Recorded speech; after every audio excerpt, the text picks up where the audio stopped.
Thank you so much. I'm really excited and I'm really nervous. I have a lot of butterflies, not about doing stand-up, but because I met somebody. I met somebody really special. They're really smart. They're really funny.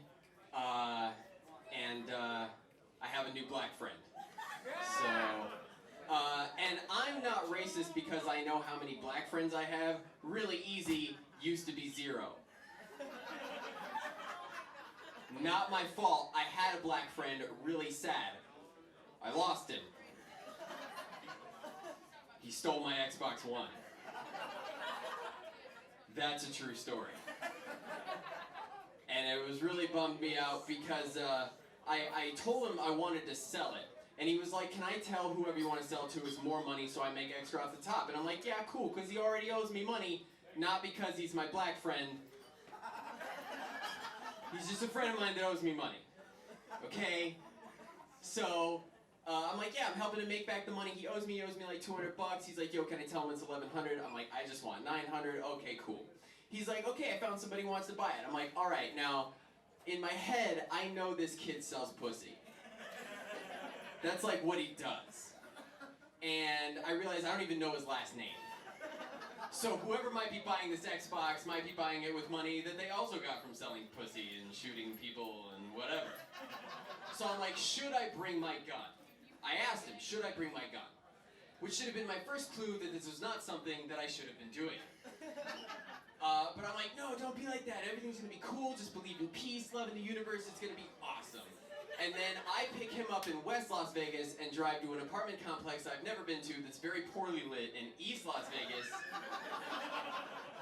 And he gets out of my car with $1,100 worth of technical equipment and I never see it or him again. So I had to get a new black friend. So I have him now and he's cool and he's awesome and it's great and it's super fun. I work with him. And one day, we're video game testers, and he's playing a game, whatever, and he's just like, God damn it, how long does it take to chop down some fucking trees? And I was like, man, that's the most Caucasian thing I've ever heard you say. That, and my name is Greg. Because his name is Greg. And one day we were all going to go out to lunch together as a team, and he didn't show up. We were like, what happened, man? And he was like, oh, I got weird stomach stuff. You know, I'm real sensitive for food, so I had to go to McDonald's first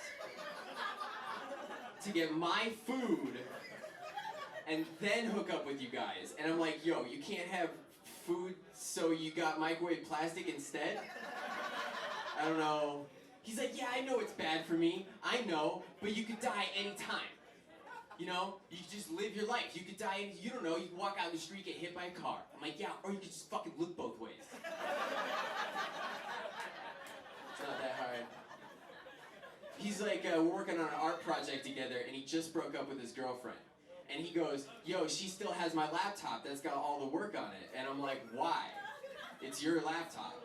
Do you have proof of purchase? And he's like, yeah, I got the receipt and everything. I'm like, then I don't understand why you don't have it still. He's like, she's crazy. I'm like, yo, there's this thing white people invented. It's called the police. And you call them, and you're like, yeah, I got the paperwork, and then they put their gloves on, they're like, all right, where are they? They're fucking ready. That's great, that's my black friend. I went to a bunch of middle schools where I was the only white kid, so I have some ghetto tendencies. It's really cool, it's kind of like Blade, like all of their strengths, none of their weaknesses. One of those things being like, I super love reggae and rap music, and I love smoking weed and getting high, and yeah, weed, awesome, cool. So, also, that's a black guy. Just right there. I've been here for 5 days, they suspect nothing. So, but the problem, I'm considering stopping smoking because some things happen to me when I get high.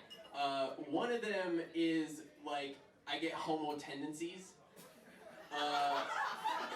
That's what I call them. I'm not gay, but I get homo tendencies. Like, I'll just kind of stare off into space at dudes. That's one.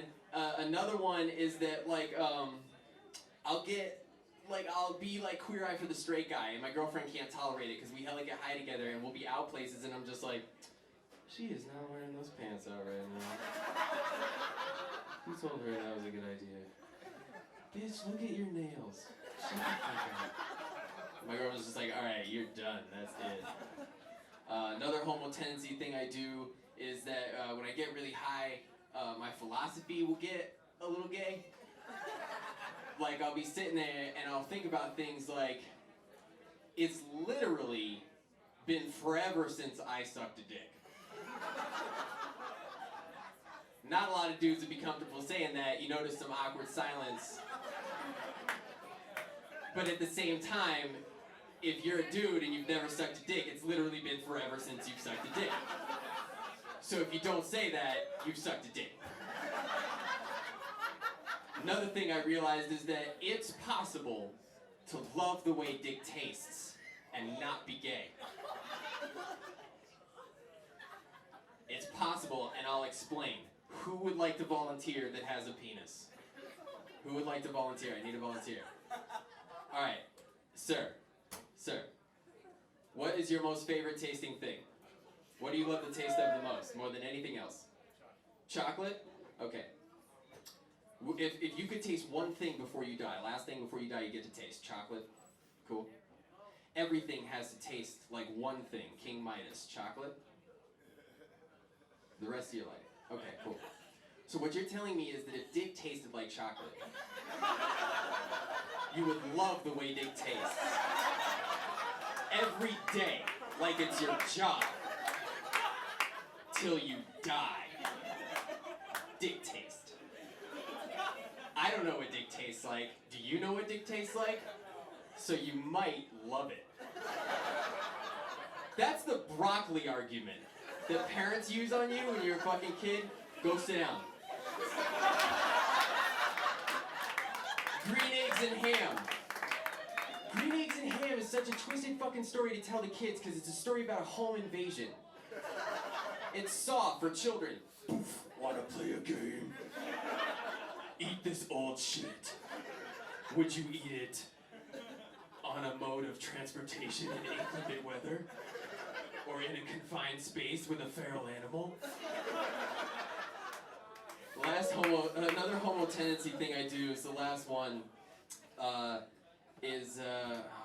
was it? You get high and you forget things.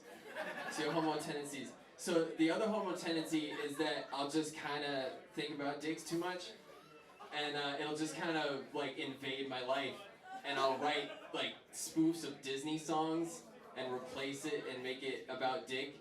But this is also very important to me because there's a message here to females, and I would like to sing you my rendition of Can You Paint With All the Colors of the Wind, but it's not, okay?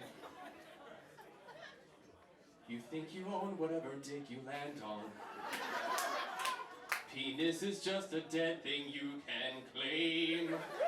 But I know every head and shaft and scrotum has a gooch, has a pubis, has a name. Have you ever seen a chick take more than 3 or 4 dudes? Or asked a sausage wallet how many fit? Can you sing with all the voices of urethra? Can you paint with all the colors of the dick? You can know your cunt and still all you'll know is cunt until you can paint with all the colors of the dick. But if you're a guy, what happens if you go to prison? And what happens if you're a guy who's been told his whole life he has a pretty mouth? And you go to prison. That's something you think about, especially when you're 12 and it's your first day at school and you're the only white kid and they're like, yo, don't go in that part of the yard, don't go on that part of the yard, that's that crew. I'm like, what do you mean crew? They're like, gang. And I'm like, what's that? They're like, it's a club, but they fucking do illegal shit and it sucks. And I'm like, fuck them. And I walked right up to them and I was like, yo, can I join your gang? And they were like, the fuck out of here. Some History Channel shit. Alright? So what happens if I go to prison? I would fuck a dude to make a point. I mean with my dick, his butt. Thanks everybody, my name's Jan.